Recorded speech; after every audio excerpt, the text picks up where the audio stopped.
પાલનપુર ખાતે અંદાજે ₹63 કરોડના ખર્ચે નવીન જિલ્લા પંચાયત ભવન નિર્માણ પામશે।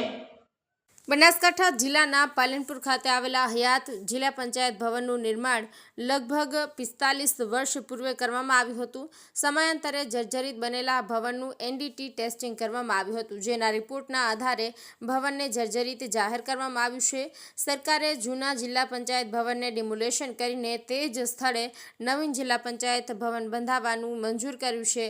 નવા ભવનના નકશા અને અંદાજ મુજબ આશરે ₹63 કરોડનો ખર્ચ થવાનો અનુમાન છે, જેમાંથી ₹52 કરોડની વહીવટી મંજૂરી રાજ્ય સરકાર દ્વારા આપવામાં આવી ચૂકી છે। બાકી રહેલી રકમ માટેની સુધારિત વહીવટી મંજૂરી મેળવવાની પ્રક્રિયા હાલ પ્રગતિ હેઠળ છે। નવી જિલ્લા પંચાયત ભવનના નકશા અને પ્લાન તાંત્રિક મંજૂરી માટે સરકારશ્રીને મોકલવામાં આવ્યા છે। તાંત્રિક મંજૂરી પ્રાપ્ત થયા બાદ આગળની કાર્યવાહી હાથ ધરવામાં આવશે અને ટેન્ડર પ્રક્રિયા પૂર્ણ થયા પછી ઇજારાદારની નિમણૂક કરવામાં આવશે।